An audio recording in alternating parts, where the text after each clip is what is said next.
are here today for a bigger purpose.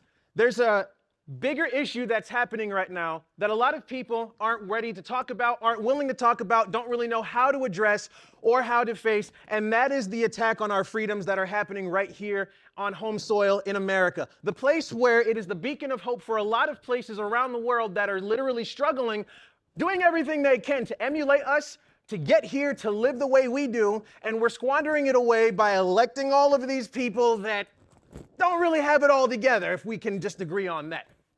But the bigger picture here that we're all here for is to make sure that Texas remains a beacon of hope. Y'all even have your own pledge. I was like, I grew up in New Jersey. I was like, the pledge I had was I pledge allegiance to any other state.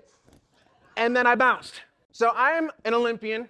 My story is unique and different from most people that you would typically hear. I wasn't a liberal. I wasn't somebody that was raised in liberal ideologies that found my way.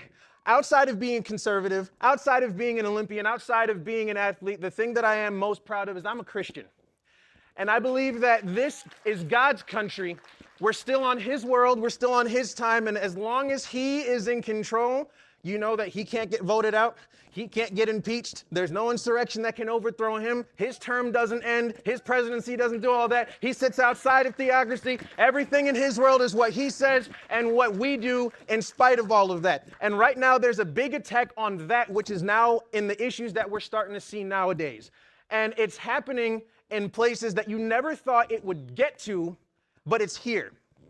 Years ago, it was an attack on men. They took men out of the homes and made families of single mothers in neighborhoods that I grew up around, subsidized and programs that a lot of people really wanted to just dive into for the handouts that government gave.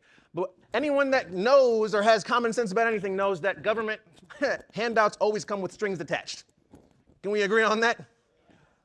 So then after that, it was removing the mothers out of the family circles and now sending kids into the system through education, through all of these other programs that if you have this and this and this, these are the benefits that you get from that. And now they're at the last strand, which is attacking kids. They're doing it in ways that literally now subsidize, rewrite, and do all of these things to now raise a generation of people that hate our country. And here, above every other place in the state of Texas, is where it needs to be fought for the most, because if it doesn't spur you on to fight for the people that you don't know or the children that you have or that you don't have yet, just do it for this reason. If we lose the United States of America, where do we go? That's the question that you have to ask yourself.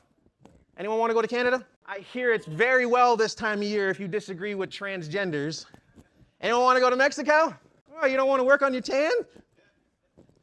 These are the situations that we're finding ourselves in, and it's all starting to be woven around in different ways that are trying to now rewrite the history that actually makes us proud to be our country. And I can tell you one thing, if you raise a generation of people that are ashamed of where they come from, ashamed of what they look like, ashamed of the things that they can't control, they'll give away anything that you want just to relieve them of this imaginary burden that you've now placed on them to give them some sort of liberation.